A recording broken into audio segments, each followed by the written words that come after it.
thing that you can get really tied up with, rather. I think that's recording.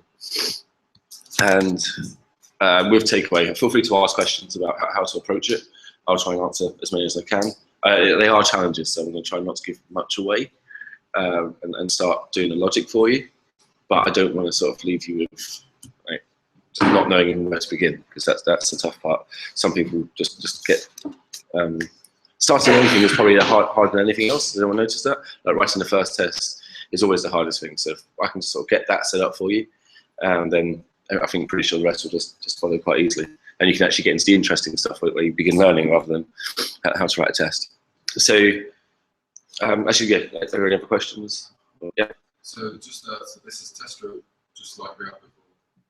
It's slightly different, but yeah. You're going to use aspects. Going to use aspect, going to run aspect the same. Yeah. Going to have your expects and describes and everything. And then how do you open up the class and arrays? Okay. Does anyone else have that question? Okay, I'll answer the question. Answer, yeah. You get a file open, and you file the new method, and you write class lowercase array, and you read that, and then you define the new name, and then edit that, and then you put your method. Yeah, so you monkey batch over class, but I'll show you how to do that as well. But that's perfect. And I think you're first. I'm just having trouble writing my test for that, because I'm not sure if I'm describing array or I'm describing inject. That's perfect, yeah. Probably array, that's the approach I'd go. There might be other ways, but when you could do a string, then it wouldn't matter. But I'll say array, which I'll get set up. Sandra? Wait, so I'm having trouble sending, yielding for the block number and each number of an array. I managed to yield a number and the entire array. Like I result of each of the block for the array. And I just, that's right. If I answer a lot of that, I'll be in danger of showing you how to do it. But I'll try to clear up. Maybe there's some questions about yield that I can potentially sort of dive into outside of inject. Does that sound fair? Just because are we 100% sure how yield works, or okay, that's perfect. There's a whole bunch of hands. I didn't see his first, but you're in front of me. So a quick question about inject before we go on to. I'm still a little bit hazy on how it works, and obviously I'll go away and look that up. But RubyDoc seems to cover pretty much what you did in the lecture of what inject does. But I read something somewhere that you can use inject to turn a array into a hash. Is that true? And if it is, do we need to make sure that our inject will do everything that the old inject will do? Inject's going to return pretty much what you want, but it's not going to return an array, or it's going to return one thing. So it's going to reduce a whole bunch of things and give you the ability to put it down to one. You could potentially make that thing, and it will return anything at the end of it. So it could be a hash, it could be something else, but it normally be a single item from what you have. So if we make our inject to simple things that official inject does, it will scale. It should be able to do all of the things. Okay. No question, Richard. I hadn't seen it on to what everyone was saying in terms of like, you know, in terms of the core of the use cases for inject. Do we sort of like look at the RubyDoc and say, okay, this, then therefore let my inject take this, and then once that's the challenge. Yeah, I think that's the best approach. So if you don't understand inject, it's quite tough to rewrite inject. So maybe we should try to really understand what inject does, write full specs out for inject, get every kind of scenario out there, and then try to recreate them one by one, starting from the easiest to the hardest. Was there any other questions? Oh, no. Okay. Yeah, I think we discovered a tiny little mistake in the description of the problem, which is that it says don't worry about returning an enumerator, but actually inject doesn't return an enumerator. It returns an array, doesn't it? Yeah. It returns not an array, it returns an object at the end of it. So yeah, I'm not too sure. I think if you just call inject, it might return a numerator. No, because it would have no arguments. Yeah, no arguments. Yeah, I'm not too sure. I think you might be right. just in the specification past the second bullet point, I got caught up on that thinking, okay, I don't understand what that is, not worry about why. Yeah, I think that might be added. I don't know when that was added, but I read that as well. I just sort of skimmed over that. I know that inject belongs in a numerator, and we also need to reopen the array class. So there's a slight difference there that we're building. We're building it on the array class rather than in the module numerator. I'm not too sure if that's what Sam meant when you put that in. But, So if you actually looked at class array, it probably says include numerator. it would include the numerator if you looked at it originally, and then they would have all those But methods. because if we write it in, I mean, I did a subclass list. But if we write the method in array, then actually it will never look at the numerator array. Yeah, now I'm starting to think. Yeah, Sorry, that's but fine. inject, yeah. Yes. Yeah, just further to that, I'm not quite sure what actually a numerator is. I mean, as far as I'm aware, the way that it works, if we call like the each method on an array, that will return an enumerator. So does it basically put the elements in the array into an object, or kind of iterating over them? Yeah, a numerator is just something that can be sort of iterated over. Okay. So then when we create that numerator object, what is that? so a numerator is something that can be sort of. Should we just think that's one numerator? I think it's an enumerator is each, and the thing that going over is actually enumerable. Okay. Yeah. Next. Oh, dot back as well. You should see things like next and things that can sort of be iterated over. It's not necessarily, doesn't have to be an array, doesn't have to be a hash. It just has the ability to have sort of a count that can proceed and go on. So a range, you can sort of iterate over that because it's a form of a numerator, although it's not an array or a hash. So when we do an array and then dot each, it will return an enumerator object. And so is that then encapsulated before it does the iteration? Is that what happens? That I don't. I'll say decent research on that. I'm not too sure if the figures announced. This is running on the way. When I looked at the inject method, the examples, the very first one is you use inject, you use reduce. Yeah. Are they completely equivalent? Yeah, they're completely equivalent. I think on the Ruby docs they prefer to use reduce. Okay. But But that's not something to worry about. that's nothing to worry about. A lot of people really just prefer that name because it's more explicit of what's going on than inject. It's a bit hazy. I'm okay with inject. But that sort of leads to my question. We're taught to use methods or method names that basically try hard as it can to explain what's going on. Why is it called inject if it's basically taking a bunch of arrays and Yeah. there's something else I'm missing? I think you're just sort of. I think Sam asked that. That's why I quite like reduce. I've always preferred the reduce way because it just makes it smaller. It reduces an array into one item. I prefer that.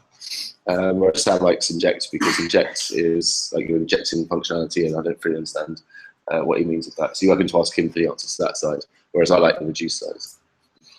I guess with injection, injecting the number back, where you've got memo and the number, you inject the previous number back into the. Yeah, that could be a way to interpret it. Always go for what feels right and tangible to you inside your mind. Whereas to me, reduce feels more like descriptive of what's going on. Reduce the same as inject. Yeah, they're exactly the same. But. Cool. So shall I just get everything set up? I'm going to hide this. It's just too small. Is that better or worse? So I'm going to where am I?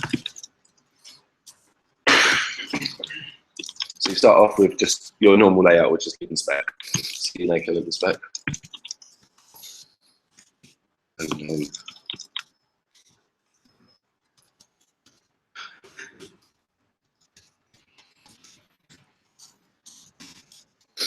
should we call it inject spec, I guess. That's fine. Call it whatever you want, so whatever you feel comfortable with do. I'm just, a name for the sake of doing a name rather than in wrapped up everything.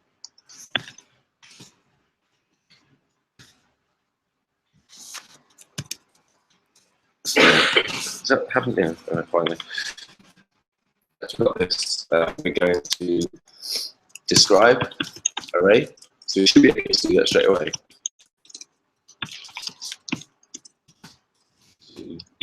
And last expression, I haven't broken anything. It seems okay. 1 second. I'm going to give you a little bit more screen. There you go. So after, everything's fine with that. I've described an array. Hasn't blown up. It knows what its constant is. It's okay doing that. And now we need to start testing actual inject. So it can add numbers together. So how can we use inject to add some numbers together? You can just use, well, it depends on the syntax you want to use, but you can just use dot inject and then brackets, semicolon, plus. Yeah, you can. Let's do that one last. Let's go for that, the most common one. But yeah, you're exactly right, and I'll get there probably in a bit. So we're going to have this. This is the sort of like normal syntax for building inject. So item and memo and item. Like you can call this whatever you want. I like memo, it keeps it in memory. Sum is another one that people like to have, but sum kind of implies that you're going to be adding it up. So memo plus item. Okay, but what is going to equal?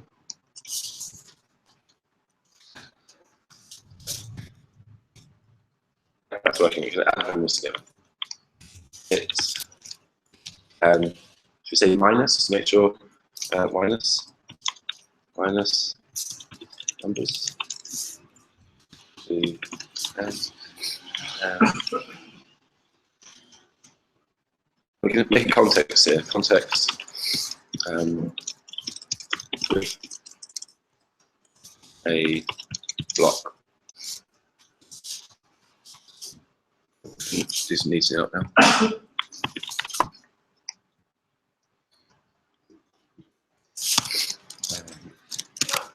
Quick question that's off topic.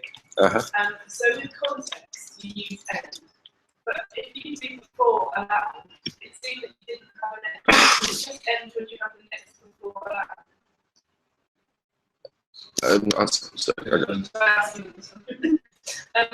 So context, when you write a context with a block, it has an end. You have to put in an end keyword when the context ends.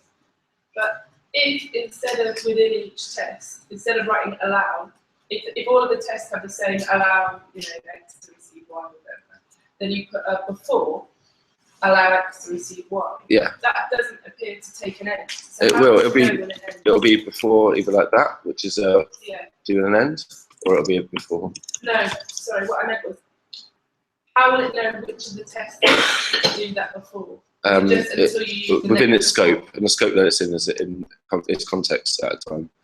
So if there are no contexts, it will do it based on the entire describe. If you've got context, it'll only have scope inside the context. So everything within that context. The before will be. That before. If there's anything in there you don't want to take that before, you should use it. You should have a different context. That's the idea. Yeah. That's why you use the context. So you can say this context is within a block. Right now, I'm probably not using context in the right way, but I think it'll make it a bit nice to sort of separate our inject. Because to be fair, I haven't actually written any code to pass this. The code's already written by Ruby. So 3.4 dot inject. Feel free to use inject or reduce, whichever one you prefer. I'm just going to sort of write out everything that inject does. And I'm going to break the rules of what we talked about testing. I'm probably going to have 2 expects inside my cases. So it combines numbers. So this is memo and item, and memo minus item. Of course it won't work. Have I made a mistake here? Should equal. Oh, but I did that last time. It's fine. 2, 4. I'm just going to put 10. I don't want to do the maths. Minus 10. What am I type it? I do. Thank you. Thanks. -8. I'll trust inject. So it's going to give us -8. And these are all the ones that have a block, and I'll probably do times. And times is quite a good one. So when you're iterating over a few times by 0, or if you have anything like that, you might want to replace it for that, so multiply. But I probably wouldn't do that divide or anything else. I'll be happy with this, and that's going to equal 24. I believe. So that's all my cases with a block. So then once I've got this, I'll try and recreate that myself. And I think Sandra just has, haven't you? She went like this, so she's done it. Okay, you'll be the first one I'm marking then, straight away. Okay, so now I want to start testing my own inject. So it's all well and good that I'm happy to test, but I might want to say I expect my 1, 2, 3, 4 dot my inject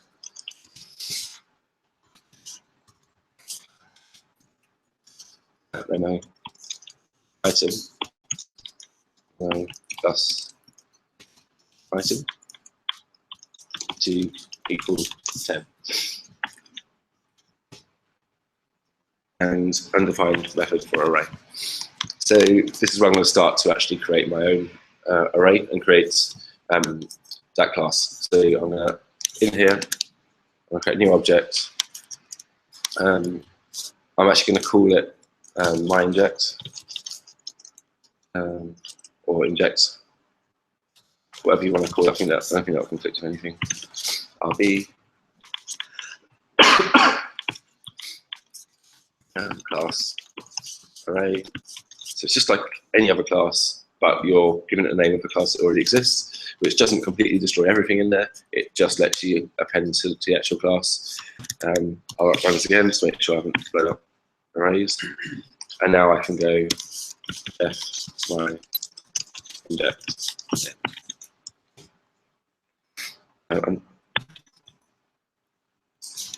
Did I spell it wrong? No, thank you. I'm going to need a lot of walking through this myself with people. So require inject. Thank you. No, don't even. Okay, so Neil, so it's finding that, and I can just go ahead and bare minimum pass test. Just do this. It's not really going to help matters, but when I start to do this, the equivalent test here.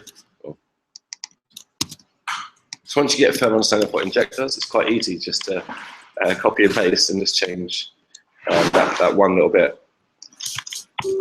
But by talking my here. Yes, now we got problems. If we expect -8, we got 10. We have to start coding and building what we've got. But I've got the foundations of everything that I need. I'm going to probably finish off the tests before I dive into maybe tackling some problems that you might have questions with without giving you any answers. So that's the hard part. So I want to show you all the different ways that injects can work. So this is just with a block. That's fine.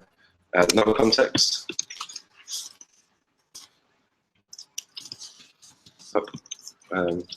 With a symbol.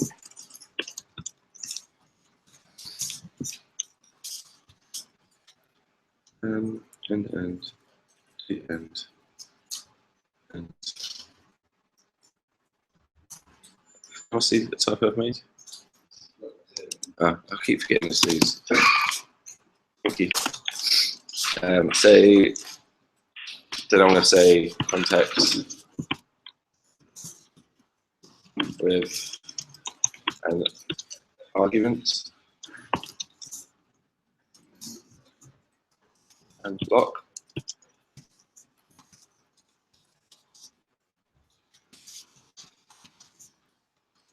with arguments.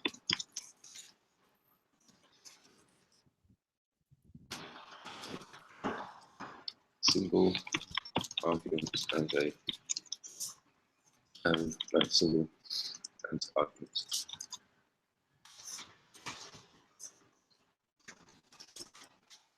Unless I'm missing one out, can everyone think of another way to write inject? If you do, just shout out and I'll try and add that afterwards. So here I'll kind of want to say, okay, with a symbol. So exactly, and I'll probably have the three cases, so you can add, it can times, it can minus. More if you want, but probably no less. So it can add numbers ever, expect, 1, 2, 3, 4, dot, inject to equal 10. That's the shorthand way. One aspect. And feel free to write them all out, and if they're failing, just put an X in front of them and just check them off one by one, just so you don't have red because everyone likes green, and you're just paying attention to the one that's breaking. And if you really want to focus on one test rather than see all of these paths, so right now I've got one test that's failing, you can pretty much just copy that line there with the 13, which is the line it's on, and just do aspect and pass it that with the line, and it'll run just that one test. It won't run all the others. So if you want to hone down your aspect to run one particular test, you just give it a line number, and it'll go into that file and run just the line number. But if you ask me which one, it says we've got our plus, go on, argument, and block. So argument being the starting point. So you might want to change the starting point if you like. But I expect 1, 2, 3, 4 dot inject starting at 10. A memo and an item. Memo plus item to equal 20. I should break. I must have do. No, I'm missing a bracket.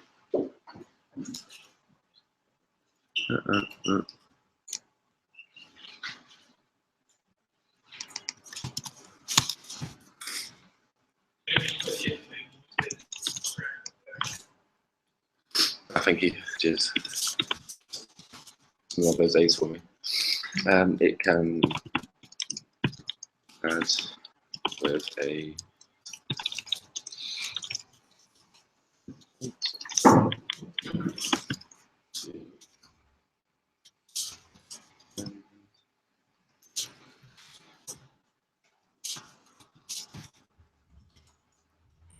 yeah, that's fine. And next one is with an argument and a symbol. So yeah. And with a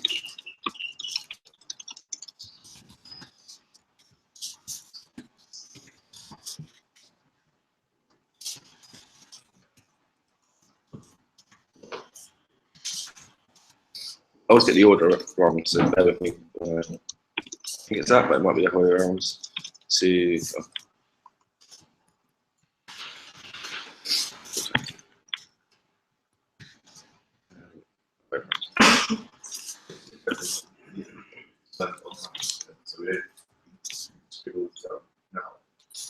whatever's best for you. I am recording it, so feel free to go over that. Or you know, probably say I won't send it out to you because it's quite fun. It's all right.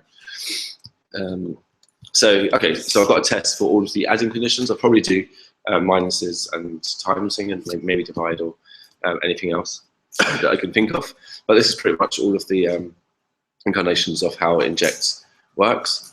So once I've got that, I'll start trying to actually write code in my inject and try to take them over one by one, just replacing all of the injects with a line underneath. I would keep inject in there, so we are breaking the rules by having 2 expects in one aspect, but we're also writing tests to duplicate functionality. So I'll probably do that for now. I might extract it later on, but certainly this will be good enough. We can see straight away that everything's working exactly the same, with the exception this one says my inject.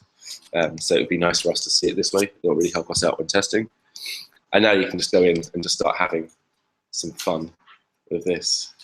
So I guess this was probably the hard one. So this is where it started failing initially. How are we going to do that? Sorry? Well, we've got, how do we access the array that we're self? Okay, so let's just do puts.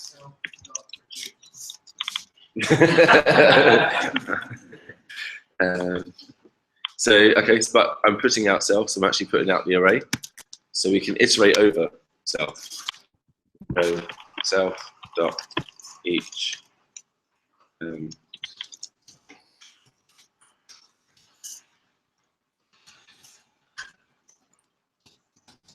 So we can start building up.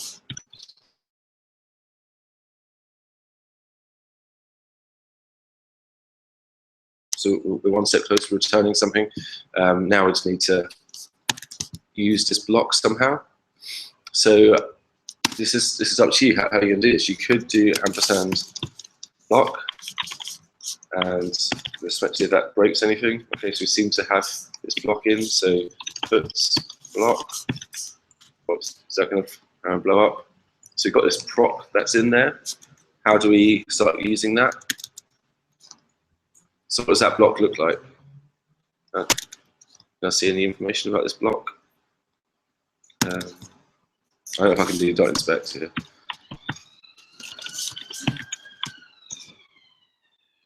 Doesn't give us any, but we know what the block looks like because we're passing it in here.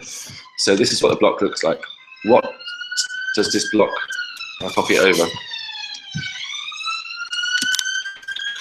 What does this block need? Well, it's to know what level the item is, and it needs to be called. It needs to be called. Yeah. How many arguments does it need? Two arguments. So what are those arguments? One's the items when we're going through each. So it turns into a do now. Down.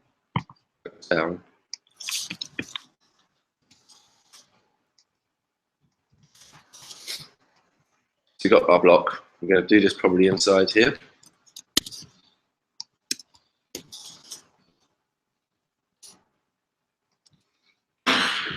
going to take two arguments, one of which is a thing called memo. So we have to somehow come up with that. And the other one is going to be item, the one that we're currently on. So we have to make this thing called, what's it called? Memo. So could it be 0? Could it be, so it normally starts as the first one in the array. How would you get the first one off the array? Shift. So self.shift. So that's the original array. You might want to set that before you go in. Is everyone okay with the self.shift syntax? Okay, so if you have an array, go into IRB, I'm going to create an array 1, 2, 3, 4. If I do dot shift, it's going to give me the first one from the array. If I do dot pop, it will give me the last one from the array. But this does have some side effects. So if I were to create a variable with this, array equals 1, 2, 3, 4 dot shift. It's going to take up the first one, but now if I look at array, it's going to have 2, 3, 4. So Sandra, if you've already done this and you're using shift, you've probably actually damaged your original array. You're returning a brand new array, but your original array is being mutated somehow. You might need. Sorry. Bang generally. So shift. That's the problem. So shift does this. Array does this. Remember I mentioned that if you see a method of a bang, it's going to do something to the array permanently, or do something to the object, change it. I wish pop and shift had a bang on the end because they really do mutate the original object, and they haven't got bangs in it, so they kind of break in the conventions of Ruby, and it really irritates me. Like irrationally. I thought that was the whole point of shift and pop. And that there are other methods that you use instead if you to have a look at them. Yeah, you can take them out, but I think they should have bangs if you want to be consistent with the way Ruby works. Pop's quite an aggressive word. Shift isn't that aggressive. Yes. Well, we have had a problem with this namespace in our batch through using shift. Mhm. Is that when we're replacing using it so that the shifts had to be on the drawing themselves. And when we did it, it took away reverse. So when we tried to place it on A1, A2, A3, A4, A5, you shift to make sure the test passed so that they were on the training.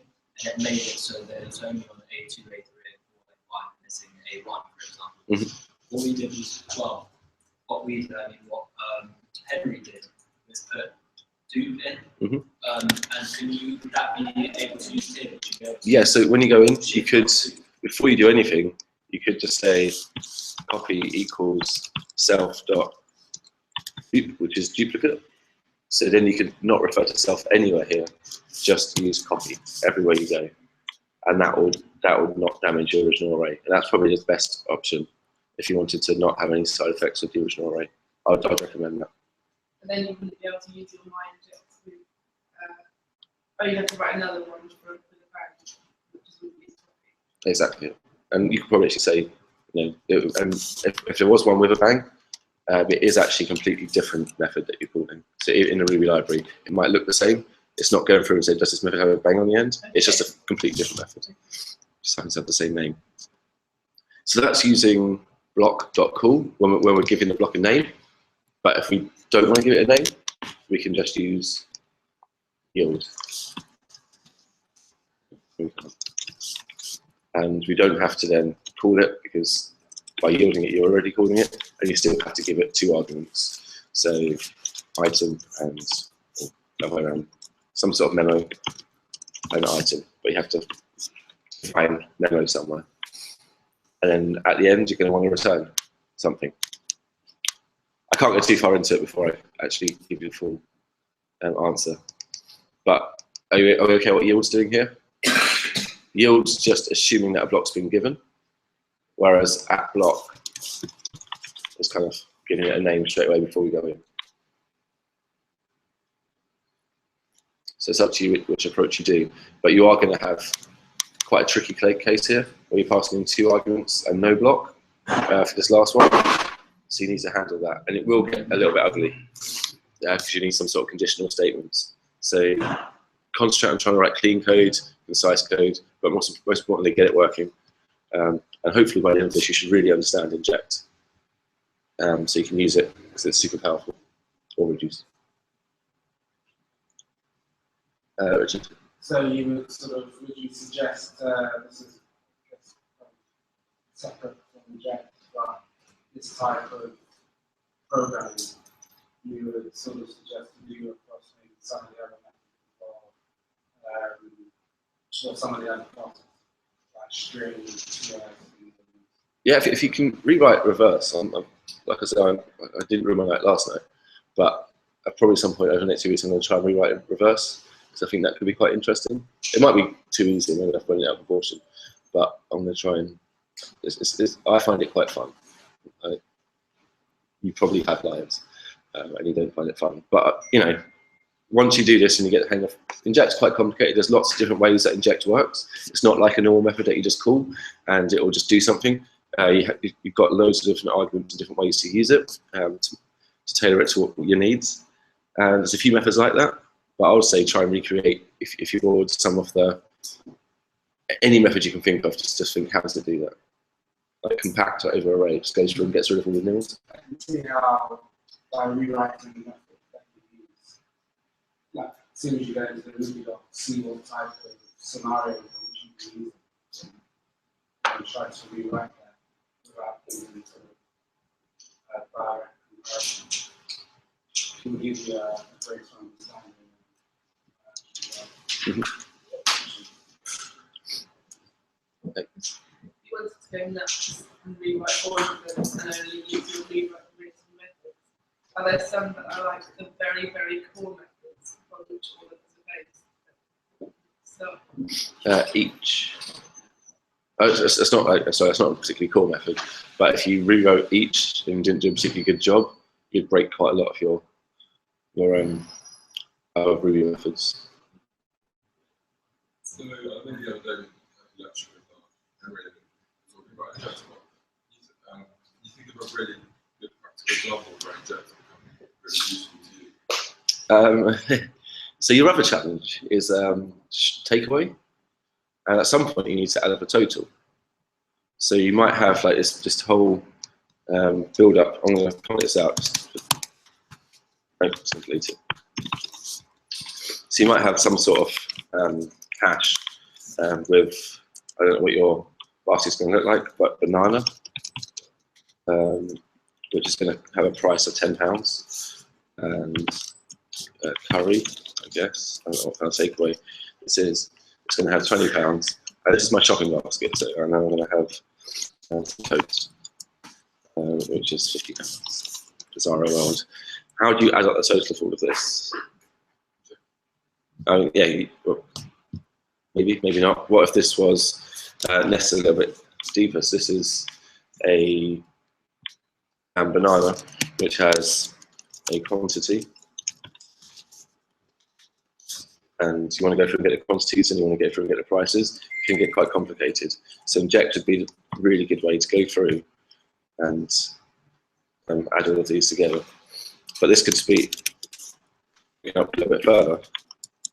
The price. You could have a whole bunch of other bits of information here, but it's the key value again. So you probably have some sort of array.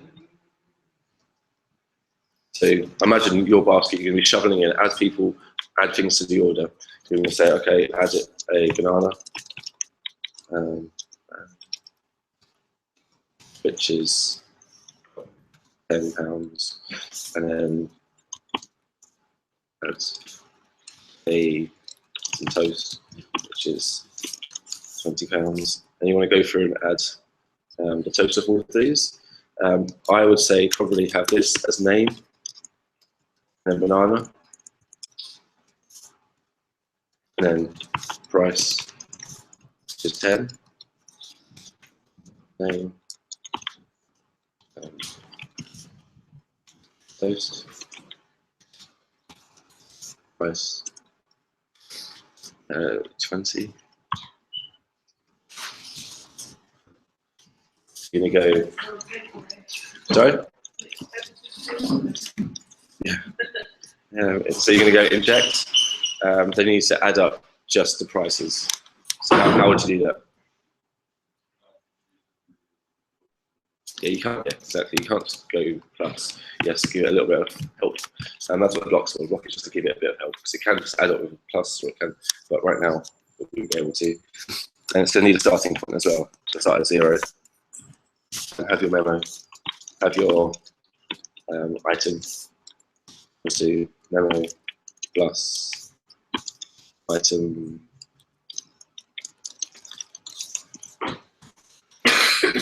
Price. And that will go through.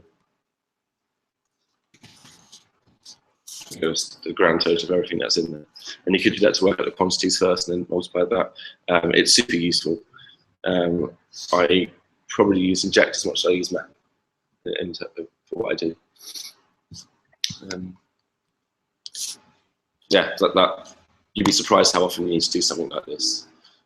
And it answers quite a lot of questions, not just shopping cart, but a few others. So once you get used to it, you just start to see that a pattern. Okay, whatever. If you know you've got a big array and you turn it into one item at the end, that based on a whole bunch of bits of data, you want one bit of information accumulated from all of it. Inject's going to be the answer to that.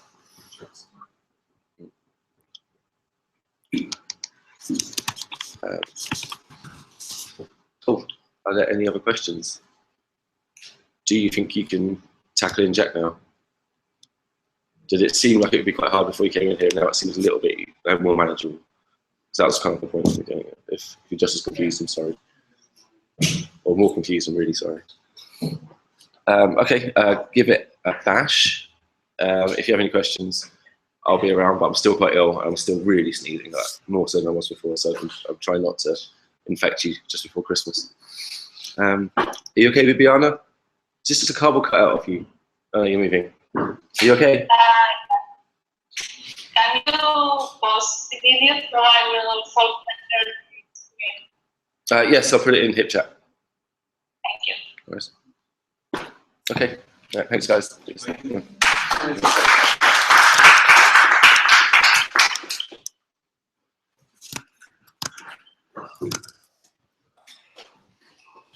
It's just a idea there.